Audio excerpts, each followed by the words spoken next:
My son drained my bank account and took his wife and her mother to Rome. I just smiled to myself, and 3 days later, he called me, sobbing. "Mom, what did you do?" My retribution was complete. The day I needed to breathe the most was the very day my son took every single dollar, without even leaving a note. Eleanor Ellie Price froze for a long time. She sat on her old, worn cloth armchair, the same one she bought when Jackson turned 7, using the first decent paycheck she earned cleaning homes in the Hollywood Hills. In front of her, the cell phone screen glowed with a notification that chilled her blood. Available balance, $0. She read it again, and a fourth time. Her hands trembled not from old age, though she was 68 years strong, but from something deeper, a sickening knot that forms when the soul understands, but the heart refuses to accept. She called the bank. A robot answered. Then a human representative tried to ask questions. They told her the movements had been made online, wire transfers for large amounts, totaling over $80,000. It was her entire life's work, her savings, her security, her only safety net. "And where did the money go?" she asked, her voice broken, as if she knew the answer but needed to hear it from someone else. "It was all transferred to an account in the name of Jackson Arthur Price, ma'am," the executive replied indifferently. "Do you want to file a fraud report?" Ellie didn't respond. She hung up without saying a word. Silence filled the house. The only sounds were the ticking of the clock in the kitchen and the buzz of a dying fluorescent light bulb. Outside, the ice cream truck played its familiar tune, oblivious to the abyss that had just opened inside her. Then the landline rang, the old phone she kept out of habit. "Hello," she said, her voice flat. Ellie, honey, did you see your Jackson's Instagram?" It was the excited voice of Doris, her longtime neighbor. "He's in Rome, child, eating fancy food with his wife and mother-in-law. Lord, what a life they live. They look like movie stars." Ellie swallowed hard. Her soul seemed to leave her body for an instant. She walked slowly to her room, opened the drawer where she kept her old smartphone, and searched for her son's profile. She wasn't big on social media, but she followed him from a distance like someone peering through a window at a life that no longer belonged to them. There he was, Jackson, her only son, the boy she brought into the world with pain and raised alone since his father left her for another woman. The same son she gave everything to, even the family land her parents left her, so he could go to college. He was smiling, a glass in hand, dressed in a crisp white shirt, embracing Tanya, his wife, and Rhonda, the mother-in-law who always looked down her nose at Ellie. The photo caption read, "Rome, my new beginning. I deserve this." And in the comments, Tanya had written, "Good things come to those who wait. Thanks for everything, Mama-in-law," with a money emoji. Ellie didn't cry. She didn't scream or break anything. She just stood there, holding the phone like a burning brick. Then, without anyone to notice, she smiled. But it was a different kind of smile, as if she finally understood something she had avoided seeing for years. Far away, under a cloudy sky, and among the cobblestone streets of Rome, Jackson raised his glass without guilt. "See?" Tanya said, sipping expensive wine. "It was a good idea to take the money. She's going to die soon anyway. Better we use it before it goes to medical bills." Rhonda, her mother, let out a harsh laugh. "Clueless old lady. She doesn't even know what a plane is. She was never going to do anything useful with that cash." Jackson didn't say anything. He looked at the Colosseum with shining eyes, but something was churning inside him.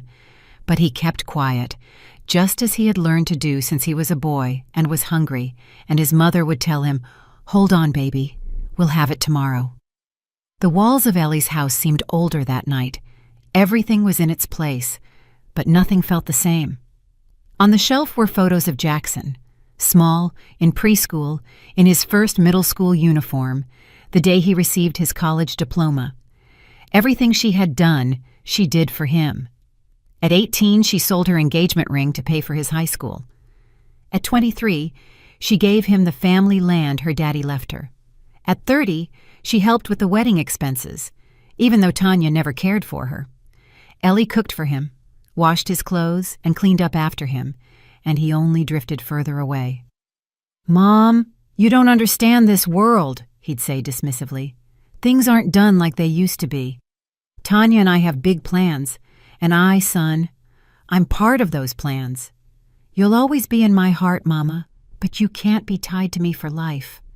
A week before discovering the betrayal, Ellie had tried to visit Jackson at his apartment in Studio City. She brought a tray of her famous fried chicken and collard greens that she made herself. She rang the bell. No one opened the door. She waited under the sun, sitting on a bench for 2 hours until the doorman approached her. "Are you looking for Mr. Jackson Price?" "Yes, I'm his mother." "Ah, well, I was instructed not to let you in if you come unannounced." Ellie swallowed. "And why is that?"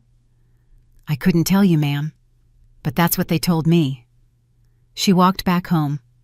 She didn't take the metro bus. She wanted the air to hit her face, even if it was hot and dirty.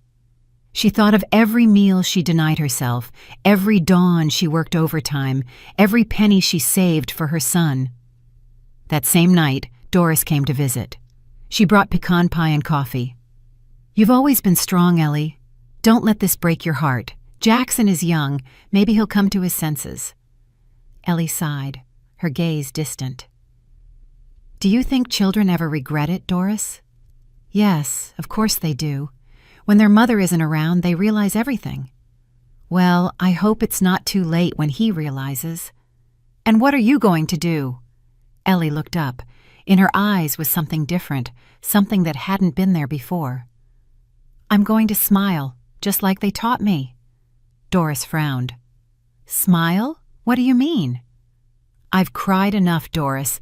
Now I'm going to smile in silence because I have nothing left to lose." And when a woman has nothing left to lose, she becomes dangerous. Meanwhile, night was falling in Rome. Jackson was stepping out of the shower when he heard Tanya's voice on the balcony speaking on the phone. "Yes, we did it. The old lady never even knew. The money's here. Tomorrow we open the account in Spain and we get rid of Jackson. Yes, of course, he thinks we're in this together. Such a fool." Jackson stopped. He didn't move. He felt the water freeze on his skin. He didn't say anything. He went back to the room as if he hadn't heard a thing. He lay down next to Tanya, who pretended to be asleep. He closed his eyes, but something had changed, and he didn't know yet that the worst was coming. Back in South Central Los Angeles, Ellie was preparing a cup of chamomile tea. The night was thick. The streetlights flickered. Outside, dogs fought over a trash bag. Inside, she picked up her notebook, the one she used to jot down recipes she never got to cook. She wrote something with her shaky handwriting. "This is not the end. It is the beginning of my silence, and my silence will hurt more than any scream." Then she closed the notebook, lay down in bed, and for the first time in a long time, she slept without tears. And while she slept in her humble home, her son in a hotel suite in Rome checked his phone. He found a bank notification. "Account blocked due to suspicious activity." "What?" he muttered, staring at the screen. The first crack had just formed, and Jackson didn't know that his mother, in silence, had already begun to move. Sometimes pain doesn't scream. Sometimes pain sits, observes, and waits for the right moment. And that moment was just beginning. The night hadn't entirely left South Central.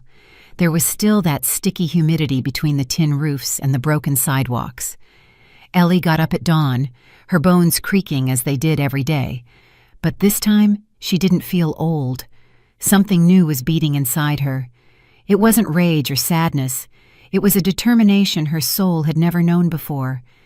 While heating water on the gas stove, she stared at the blue flame. The whistle of the steam took her back many years, to the first day she knew what it was like to be alone.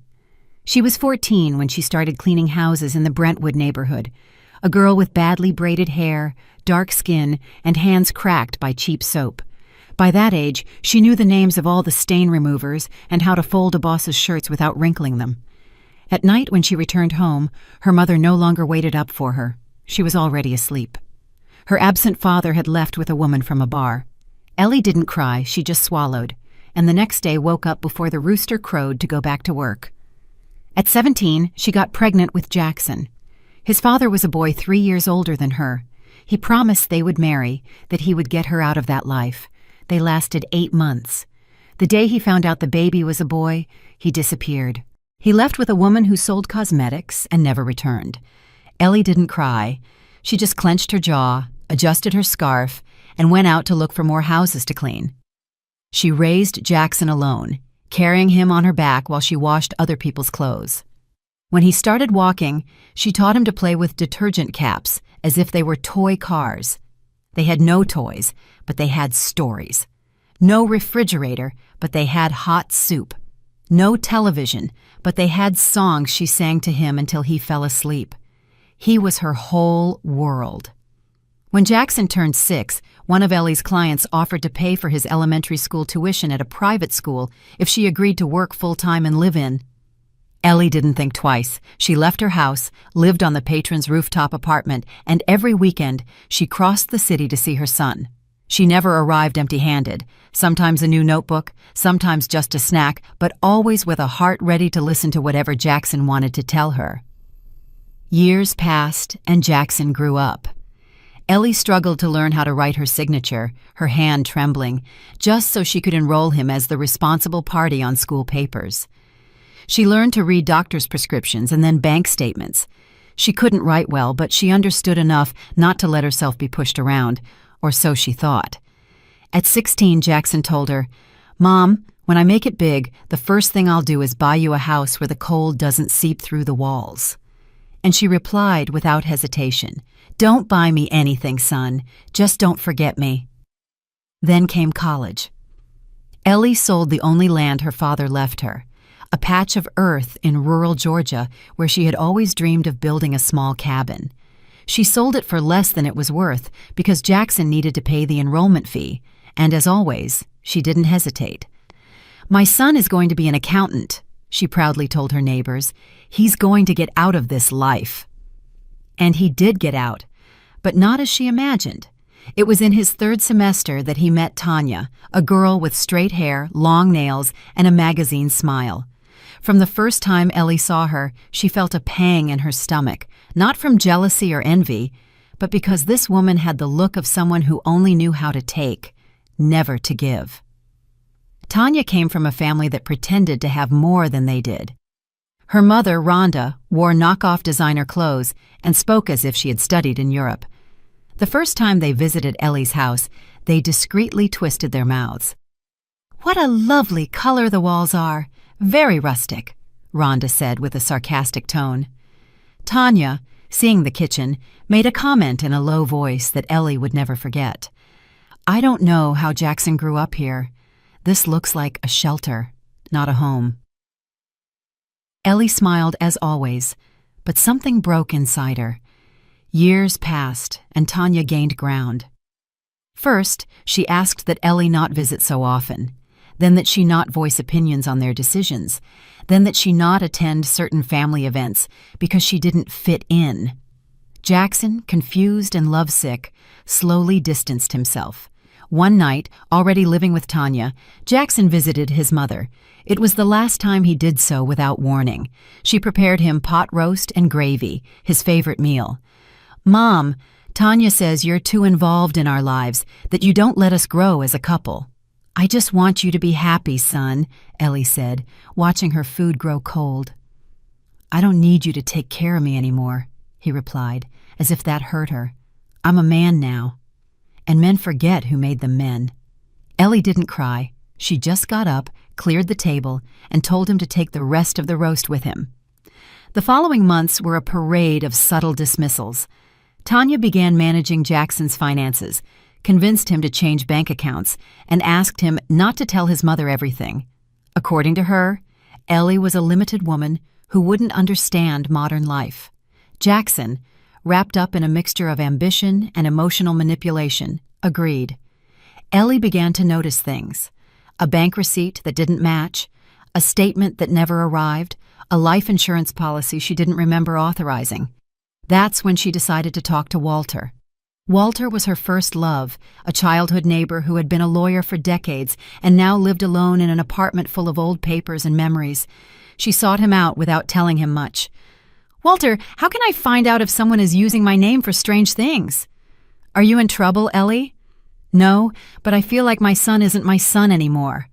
Walter looked at her carefully, asked for the few papers she had, and for weeks reviewed movements, documents, and transfers, until one night he invited her to his house.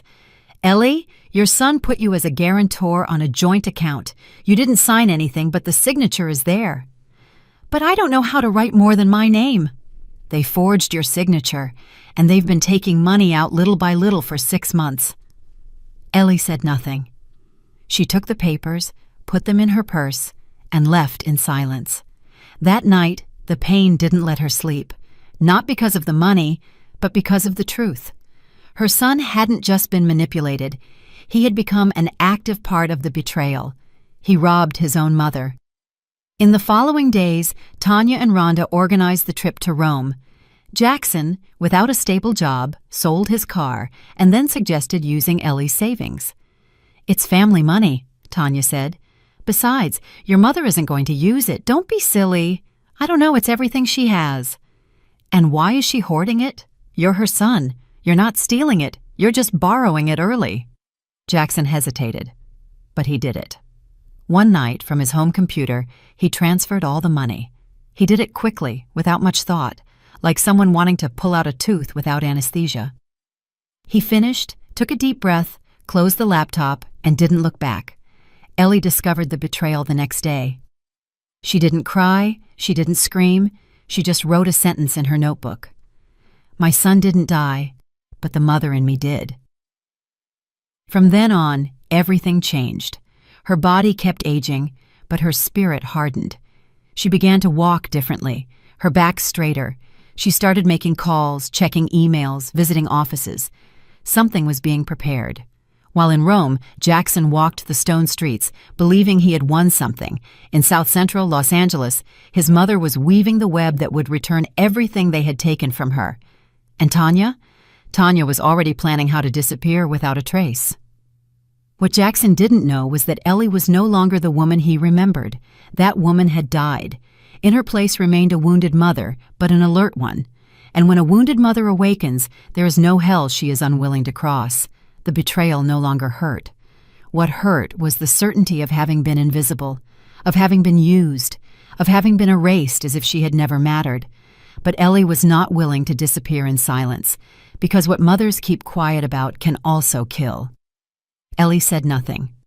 Not that time, nor the next, nor the one after. Her silence was no longer the kind that bleeds inside. It was a sharp silence, one that observes, registers, and calculates. The words dried up in her throat as if they no longer made sense, because when a mother understands that she has been replaced by a mask, she no longer screams. She transforms. Jackson didn't notice the difference, or he didn't want to notice it. He was too busy living the life he had dreamed of, a life that didn't smell like fresh laundry or coffee, a life where the voice that woke him up didn't say, "My baby boy," but, "Sir," a clean, elegant, and empty life. Tanya settled into his world as if she had always been its owner, and he, enchanted, let her. He was fascinated by how she spoke with words Ellie never used, how she walked gracefully in high heels, how she referred to things as if everything belonged to her. But behind her easy laugh and filtered photos was a subtle, cruel, and precise machine. Tanya knew what she wanted, and she wanted it fast. A name, a surname, an account, and a man who could sustain her facade. The first comments came disguised as jokes. "Honey, why does your mother always have to have an opinion on everything?" "I don't want our child to grow up surrounded by poverty-level thinking," she said while doing her nails in the living room. Jackson let out an uncomfortable laugh. "It's not that she wants to have an opinion, it's just hard for her to let go of control. She's always been like that." "It's not control, it's pity disguised as love. Women like your mother think they're martyrs for raising kids alone, but they don't realize that the past doesn't give us the right to drag others down. I don't want that for you, or for me, or for our children." Little by little, Tanya began deciding when they could visit Ellie and when they couldn't. First, it was that they were busy, then that it was better to meet in public places, and finally that she didn't feel comfortable entering Ellie's house because it smelled musty. Jackson accepted everything, and every time Ellie asked why they didn't visit her as often, he lowered his head. "We have too many things going on, Mom. You know, work, wedding things." Ellie only nodded, but there was no longer any naivety in her eyes. She was starting to put pieces together, like someone hand-stitching a torn sack. Rhonda, Tanya's mother, didn't take long to get involved, never with blatant insults, but always with carefully chosen phrases to sound educated, but with just the right edge to hurt. "Ms. Eleanor, I apologize if I'm direct, but didn't you ever think about moving to a more decent neighborhood? I mean, you're older now.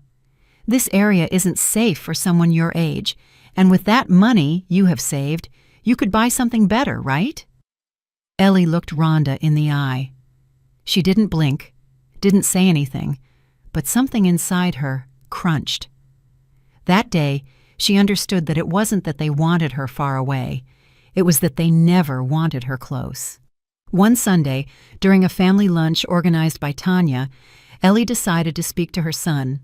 She waited for the moment Rhonda went to the restroom, and Tanya was distracted by her phone. She looked at Jackson with the same love as always, but her voice no longer trembled. "Son, are you sure this woman is right for you? Have you noticed how she looks at you when you're not looking? How she talks about me?" Jackson swallowed. Tanya looked up from her phone. Rhonda had just come out of the restroom. The atmosphere shifted like when a storm rolls in, and then Jackson exploded. "That's enough! Mom, you're jealous because I have another woman in my life now. You won't say it, but you think it. You never stood for anyone else being important to me." Ellie didn't defend herself. She didn't even flinch. She just lowered her gaze to her plate, put down her fork, and in that silence, she knew she had lost him. When they said goodbye that afternoon, no one hugged her. Upon arriving home, she carefully took off her shoes, as if she didn't want to bother anyone, even though she was alone. She sat on her bed and thought about the last time her son had said, "I love you," without her asking him to. She couldn't remember. The following weeks were a hell disguised as routine. Tanya and Rhonda began to visit Jackson more at his office. They brought him lunch, talked business, and suggested investments. One day Tanya asked for access to his account so she could better organize household expenses. "Trust me," she said, taking off her shirt in front of him. "Or are we not a team?" Jackson, trapped between lust and foolishness, said yes, as always. Ellie, meanwhile, didn't stay still. She knew something was wrong, but she didn't know how to prove it. That's when she reached out to her neighbor Brenda, a woman who had been an accountant for 20 years at a pharmaceutical company and was now retired, teaching neighborhood children to add and subtract. "Brenda, I need you to explain something to me. How can I tell if someone is messing with my accounts?" Brenda frowned. "Your son?" "Yes. Do you have access to your bank statements?" "They don't come to me anymore." "And transfers?" "I've never made one. I don't even know how to do that." For several nights, Brenda taught Ellie how to access the bank portal on her cell phone, how to review movements, and how to identify deposits and withdrawals. The first time she saw the list of transactions, Ellie felt the world falling on her. Large amounts, recent dates, transfers that coincided with the days Jackson visited or asked for some document, money leaving without explanation. "He had access. He asked me for it to do some paperwork. He said it was for insurance." "Ellie, it's not paperwork. It's theft." Her heart broke in two, but she didn't cry. Instead, she asked for a notebook and began writing down every single transaction, day, time, amount. Every dollar stolen had a name attached to it. One Friday night, when everything seemed lost, Brenda showed her something else. "See this transaction?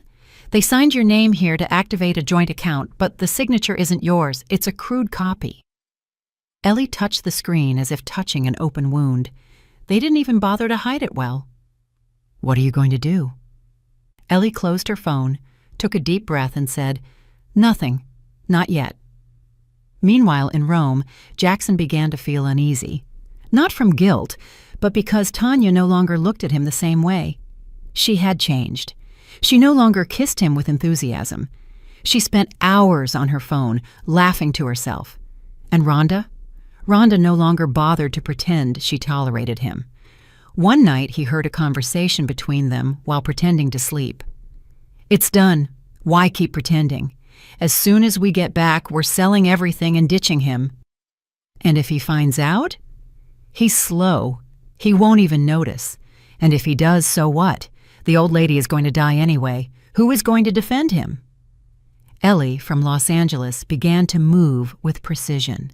She visited a bank office, requested the complete statements, printed them, and put them in envelopes. Then she went to the public registry to ask if there were properties under her name that she didn't remember signing. There, she discovered something even worse. Jackson had tried to register her house as a shared investment property using altered documents. He didn't succeed due to a technical error, but he had tried. That day, Ellie didn't go straight home. She walked to an old church at the back of the neighborhood, not to pray, just to sit on the bench and look at the altar. "Give me patience, God. Not to forgive him, but not to destroy him with my own hands." Silence enveloped her. When she returned, she turned on the radio, played a blues song, and began to knit. But what she was knitting wasn't clothing, it was revenge. The seeds of ingratitude were already sown, and they were germinating. The harvest was near. Ellie knew it. She felt it in her bones, in the way the wind blew through the cracks in the door, as if coming to warn her that everything that had been buried in silence would soon sprout. The pre-dawn hours weighed less on her. The cold no longer bothered her. She just counted the days, not with anxiety, but with strategy, with calmness, like someone sharpening a knife slowly, knowing they will use it at the exact moment. One morning, while sweeping the living room with the old straw broom that had lasted so long, she decided to move the armchair to clean underneath. Beneath it were dirt, tiny papers, a dry pen, and a torn, badly folded white envelope tucked into a recycled plastic bag. She was going to throw it all away without looking, but something inside her screamed at her to check. First, she opened the bag. Inside was a document. She read it twice, without fully understanding what it said. It listed her full name, her address, and a signature similar to hers. Then she read the header, "Last Will and Testament." She felt something squeeze her chest. She sat on the floor with the document spread out on her legs and read it again. It was a will where she supposedly ceded her house and savings to Jackson in case of her death. And at the bottom, a signature, her signature, forged. She felt the silence of the house weigh more than ever. Only the clocks ticking and the distant barking of a dog broke the quiet. She didn't cry, she wasn't surprised, but this time something did break inside her. It wasn't the betrayal, it was the confirmation. She called Walter. "Come over. What happened?" "I found what you needed to see." 2 hours later, Walter was sitting in her kitchen with the document in hand. He read it carefully, shaking his head in negation. "This is not only illegal, it's dangerous. If he had filed it, you could have lost the house without ever knowing? Do you think it was him?" Walter stayed silent. He placed the paper on the table. "This isn't your signature, Ellie, and you have no idea how to draft a will. It's obviously not yours. The most serious part is that this is a draft, and if there's a draft, there may have been a real attempt to file it." Ellie stared at her own wrinkled hands, stained by the years, but still steady. She remembered the day she finally made the last mortgage payment on the house. 30 years of effort, reheated meals, broken shoes, working in the hottest days, cleaning up other people's messes, enduring bosses' shouts, all to have something of her own, something no one could take away. "He wanted to kill me on paper," she said without raising her voice. Walter looked up. He didn't know if it was a metaphor or a literal truth. The silence between them was so long that the boiling of the coffee on the stove became the only sound in the kitchen. "And now what are you going to do?" Ellie smiled, the same smile Jackson didn't know how to read in time. "Now, I'm going to bury him, but awake." Not even 3 days had passed since that discovery when she received an unexpected call from Dr. Evans, the internist at the health clinic where Ellie had occasional checkups. "I need you to come in, Ms. Eleanor, today if you can." She felt her legs tremble. She walked to the medical center with the same dignity with which she had faced everything in her life. She entered the office in her usual clothing, her scarf tied tight, and the notebook where she wrote down every pill. The doctor greeted her kindly, but without hope. In his gaze was a compassion that smelled of farewell. "We did new blood tests, and the results are not good." She didn't respond. She just looked at him, expecting what she already knew. "You have leukemia, ma'am. It's in an advanced stage. It pains me to tell you this way, but there's no time for pleasantries. Your immune system is compromised. We estimate you have about 6 months." Ellie froze. She stared at a fixed point on the wall, a small, bird-shaped patch of dampness, not a single tear, not a single question. "Do you understand what I'm telling you? I understand how much it costs me to die with dignity." The doctor shifted uncomfortably in his seat. "There are options. We can start chemotherapy, but it's not certain you'll respond. The treatment is aggressive and expensive." "Does it take my life faster?" "Not necessarily." "Then no. I don't like the thought of death catching me in a gown." The doctor didn't know what to say. He had never seen anyone take the news of their own death with such composure. Ellie stood up, took her purse, and before leaving the office, she turned to him. "6 months is enough. For what I have to do, it's more than enough." She walked back home, not because she couldn't afford a ride, but because she needed to feel the city. She wanted every step to take her back to her roots, her history, her purpose. She crossed the street where she was once almost hit by a car while taking Jackson to preschool. She passed the market where she worked cleaning restrooms for $40 a day. She waved to Mr. Theodore, the juice stand man, who had no teeth but a good memory. When she arrived home, she went straight to her room. She pulled out a wooden box hidden under the bed. Inside was her notebook with notes, clippings, receipts, unsent letters, and an old envelope where she kept the only photo she had of Jackson as a child, when he still slept hugging her leg. She looked at it for a long time, then turned on the stove, put water to boil, and as the steam rose, she murmured to herself, "No more praying now. The work begins." The first thing she did was go with Walter to file a preemptive complaint, not as a mother, but as a citizen. They reported the forgery of her signature, the attempt to appropriate property and attach the evidence. Then they requested the temporary freezing of the bank account from which Jackson had withdrawn the money. To achieve this, they used a clause that allowed the stopping of financial movements if elder financial abuse was suspected. It wasn't easy, but Walter knew the loopholes. He had lost faith in the law years ago, but for Ellie, he was willing to dust off his profession. "Are you ready for what's coming?" he asked as they signed the papers. "I was born ready. I just didn't know it." After that, Ellie went to the store, bought a new notebook bound in red, and started writing what would be her final log.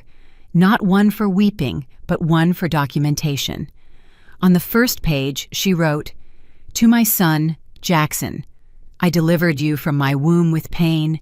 I gave you my life with love, and you ripped away my dignity without blinking.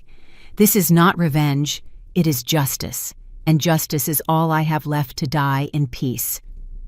Meanwhile, in Rome, Jackson and Tanya continued to pretend to be happy. They uploaded daily photos, made videos with filters, and showed off plates of food they couldn't even pronounce. But the tension was growing more evident. Tanya no longer shared the bed. Rhonda spent all her time on her phone. And Jackson felt something slipping away, like an internal alarm that wouldn't stop ringing. One night, while searching his email for a flight confirmation, he found a hidden folder. It was an automatic backup of Tanya's messages with another person. At first, he thought it was spam, but when he opened it, he read what he shouldn't have. Tanya: "We almost have everything. The idiot doesn't suspect a thing." Contact: "And the account?" Tanya: "Done. As soon as we get back, we're leaving him." Contact: "What if he finds out?" Tanya: "I don't care. Let him rot. I'm not staying with someone who smells like a traumatized single mom." Jackson felt his stomach drop. He closed the computer, said nothing, and pretended to sleep. But he couldn't close his eyes that night. And for the first time in a long time, he thought of his mother, of her voice, of the way she called him "my little boy," even when he was taller than her, of her rice pudding, of how she laughed at old black and white sitcoms, of how she touched his forehead when he was sick, and of how she used to tell him, "Nobody will ever care for you like I do." He wanted to call her, but he didn't. Ellie, for her part, expected nothing. There was no longer any tenderness in her waiting, only planning. She visited offices, made calls, and activated the immigration clause.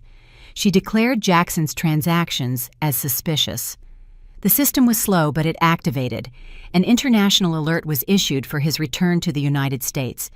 They wouldn't put him in jail, but they would make him accountable. In the red notebook, Ellie wrote, "There is no justice more complete than that which is delivered without screaming. I will watch him lose everything without lifting a finger. Karma is not paid with violence. It is served with patience." And so, the second betrayal didn't break her. It converted her into something stronger, colder, freer. The mother died in her, but the woman awoke. It was only a matter of days until Jackson returned to the U.S., and he had no idea of the earthquake that was waiting for him. Jackson believed that hell was a place with fire, punishment, and screams. He didn't imagine it could be as cold as the cobblestone streets of Rome, or as humiliating as a card being declined in a restaurant full of tourists. It all started with a denial at the payment terminal. Then another, and another. In less than 48 hours, he found himself empty-handed. No cash, no active accounts, and with two women looking at him as if he were a beggar they had just picked up off the street. Tanya yelled at him in the middle of the street, in front of dozens of people who stopped to stare. "You shameless idiot! What did you do with the money? I told you not to trust your poverty-stricken mommy. Now you've screwed us all." Jackson tried to speak, but there weren't enough words to explain what he didn't even understand. He only knew something was wrong, that the accounts were frozen, that his name had been linked to an international financial fraud investigation, and that he had to report to the American embassy the next day. That night, Rhonda looked at him with a mixture of contempt and annoyance. "I warned you, Tanya. This poor boy isn't even good for washing dishes. I'm going to a hostel. I'm not sleeping in this dump." Tanya followed her. Not a word, not a goodbye. Jackson stayed in the hotel room, alone with a half-empty suitcase and the buzz of betrayal echoing in his ears. Meanwhile, in Los Angeles, Ellie was weaving the last threads of her plan like a winter blanket. Everything fit. Every movement made sense. Walter helped her gather the necessary documents to activate the International Capital Block, relying on the complaint of fraudulent use of an elderly person's accounts. He contacted an old acquaintance of Walter's, Mr. Ernest, a federal agent in the IRS Criminal Investigation Division, and managed to activate an alert for illicit fund withdrawal, which implied a mandatory review upon Jackson's entry into U.S. territory. It wasn't revenge. There was no hate. There was justice. In her red notebook, she wrote, "Sometimes a mother's love also has to hurt, not out of hate, but for a lesson. Because what is allowed is repeated, and what is repeated rots. I didn't give birth to a thief, but the world turned him into one. And if I have to be the one to put the brakes on him, so be it." Brenda accompanied her in silence through many of those procedures. She was no longer just her neighbor. She had become her accomplice. "Doesn't it hurt, Ellie?" "Of course it hurts. It hurts like tearing off my own skin. But there are pains that heal." The meeting at the embassy was a spectacle of shame for Jackson. They made him go into a cold, windowless room with a young lawyer and a translator who spoke in a mechanical tone. They explained that there was an active complaint in the U.S., that the funds had been frozen by a preemptive order, and that he had to account for them upon his return. Jackson left with a defeated face. He felt everything crumbling. He thought of his mother. For the first time in a long time, he thought of her voice, her look, and he knew that she knew, that all of this came from her. And then, like a lost child, he dialed her number. "Mom," he said as soon as she answered. On the other end of the phone, Ellie was in her kitchen cleaning black-eyed peas with the old strainer, as if nothing unusual were happening. She recognized the voice immediately. Her hand trembled, but not enough to drop the phone. "Mom, what did you do? They took everything from me. I'm alone. Tanya left, Rhonda too. They say you did this." Ellie stayed silent, took a deep breath, and then replied with a serene, firm voice, as if speaking from a place Jackson could no longer access. "I didn't take anything from you, son. I just stopped what you were taking from me. Mom, they want to arrest me. You said you would always be there for me." "I was, until you stopped being there for yourself. Please help me. I don't know what to do." "Learn." She hung up. She gave him nothing more. No tears, no apologies, no explanations. It was the first time she allowed herself to think that her son needed to suffer to understand, because sometimes pain teaches more than love. That night, Ellie didn't sleep, not out of anguish, but because she sat down to write him a letter. It wasn't a farewell. It was an emotional testament, a letter she would leave in the red notebook on the last page. It was for him, for when he returned. "My dearest Jackson, you were my reason for getting up every morning. You were my fight, my strength, my pride. I gave you what I had and what I didn't. I denied myself food, rest, and company for you, and I don't regret it. I did it with love. But you forgot who you were.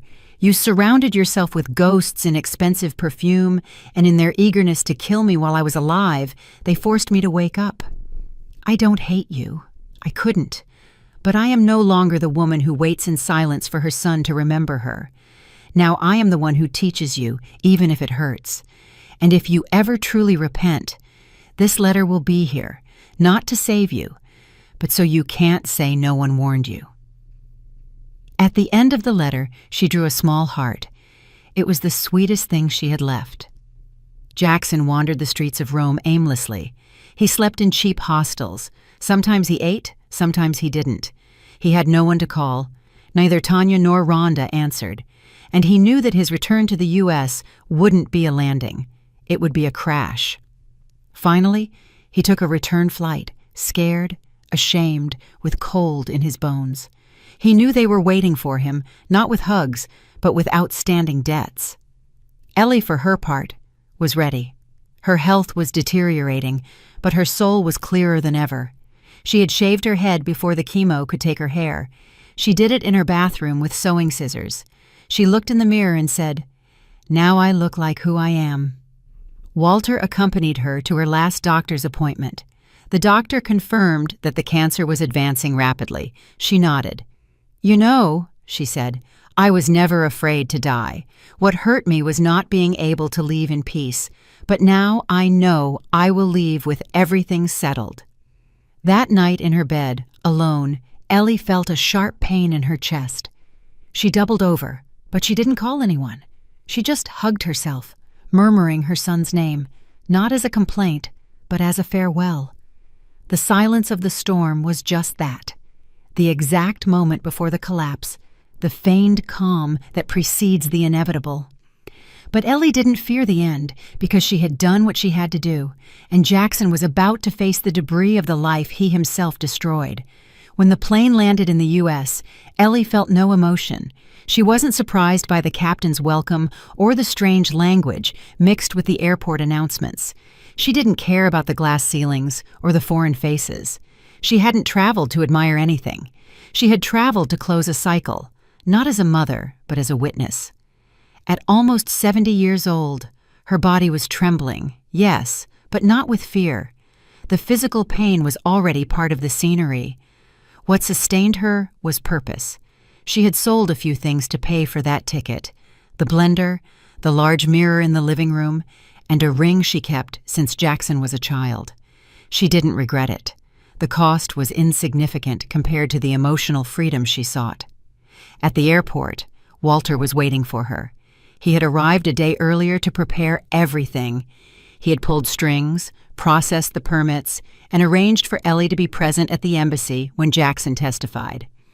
It wasn't legally required, but the consular official was an old friend and also the son of a single mother. He understood the request without needing too many explanations. When he saw her arrive, Walter took off his hat. "You don't look like a woman who is about to face her son." "And you don't look like a retired lawyer," Ellie replied without looking directly at him. "Are you sure about this?" "I'm alive. That's enough." They walked to the car. During the ride, Walter tried to ease the tension with a few anecdotes, but Ellie didn't engage. She wasn't there to converse. She had one last task. In her purse, she carried a thick yellow envelope with items that weren't of material value but held eternal weight. Meanwhile, in a hotel room on the other side of the city, Jackson stood in front of the mirror.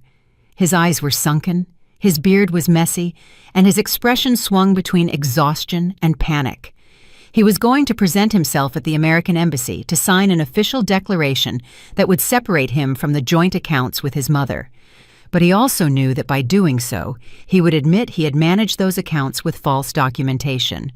In exchange, the embassy had agreed not to arrest him, but to register him on an economic watch list, and his return to the U.S. would be conditional. He would have to present himself before a financial authority upon stepping on American soil.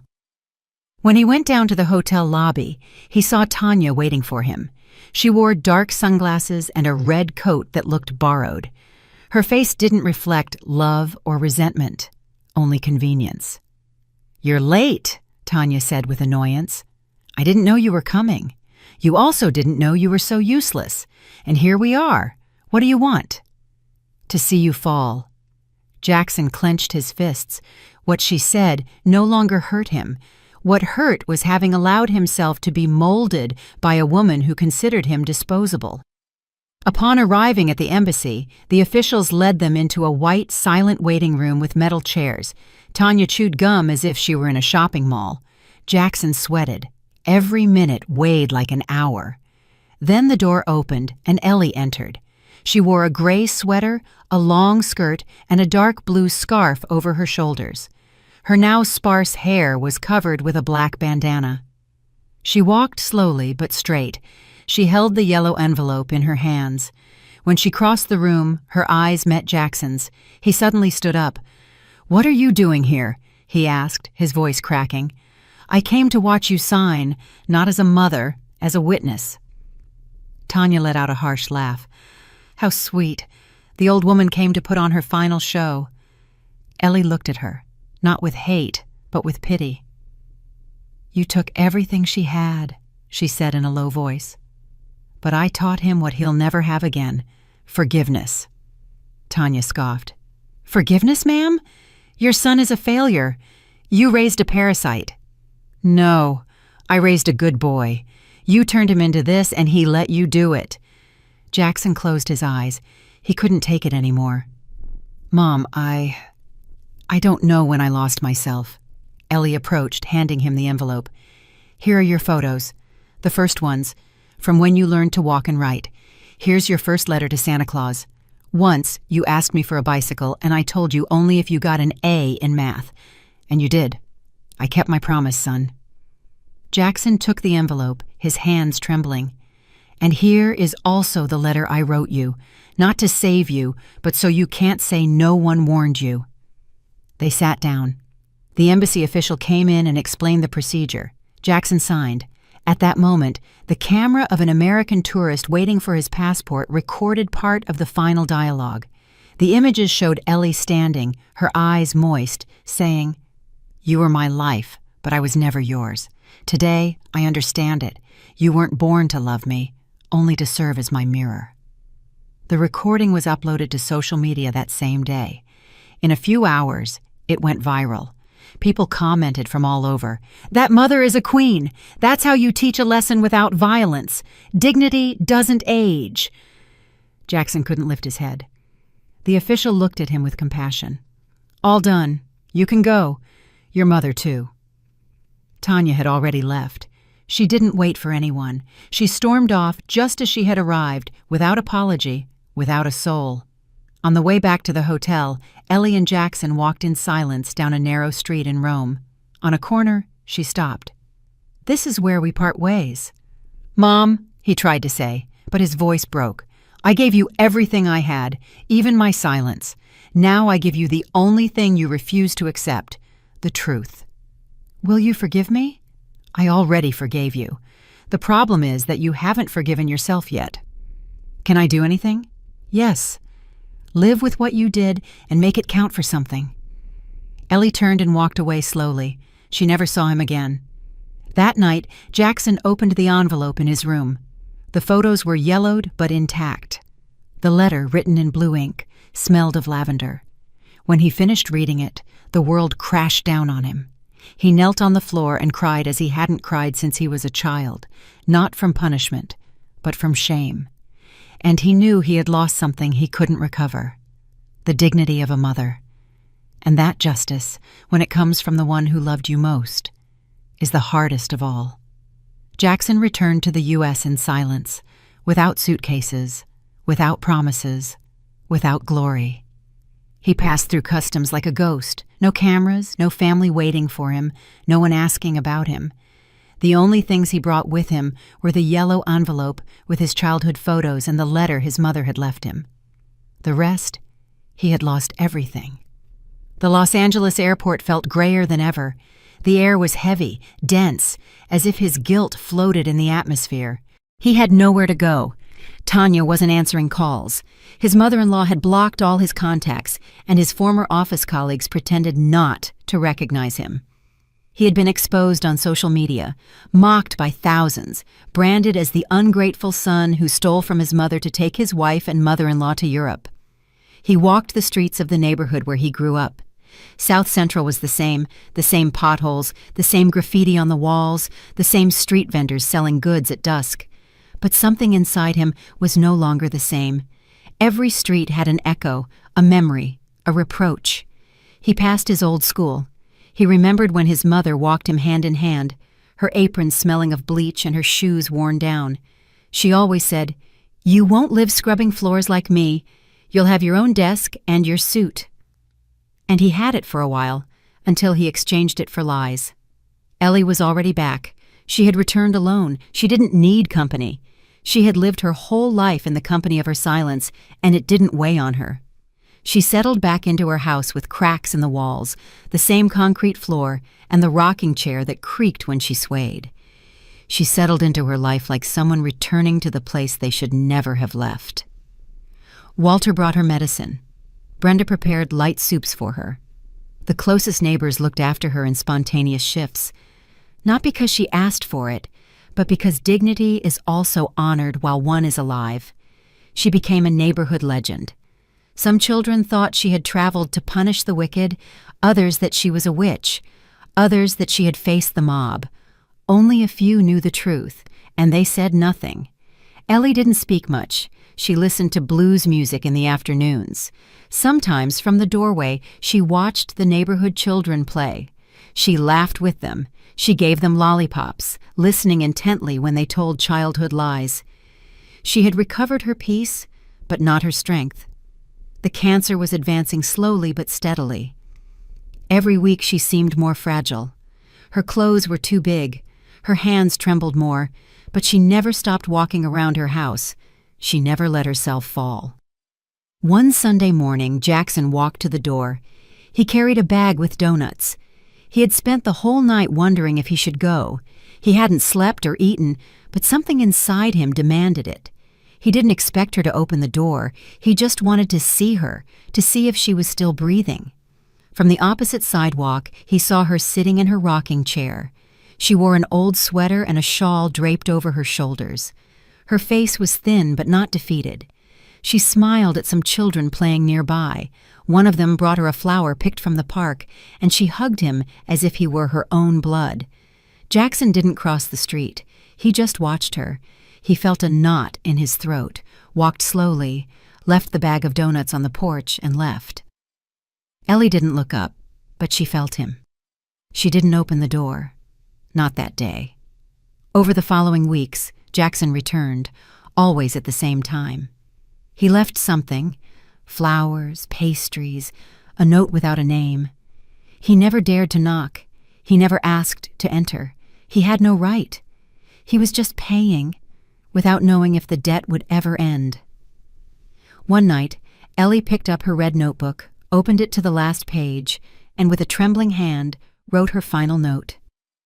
It wasn't long, just enough, just like her. My son, love is not demanded, it is given. And if you have learned that, then you are not lost anymore. Don't look for me when I'm gone.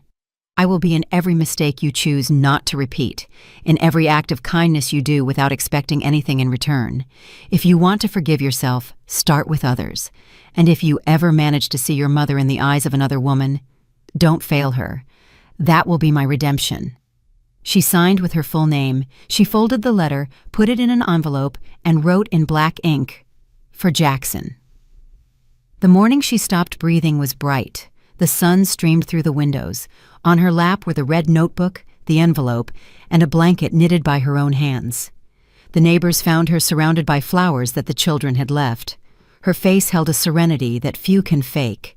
There was no drama, no screaming, only the calm after the storm. Walter arrived first. He looked at her in silence, gently closed her eyes. He didn't cry. He knew she didn't want tears. He knew she had died as she lived, with dignity. Brenda prepared the wake with the help of the neighbors. It was humble, but full of love. They didn't accept elaborate wreaths, only flowers from the park, children's drawings, and the songs she loved to listen to. Jackson wasn't notified, but he knew.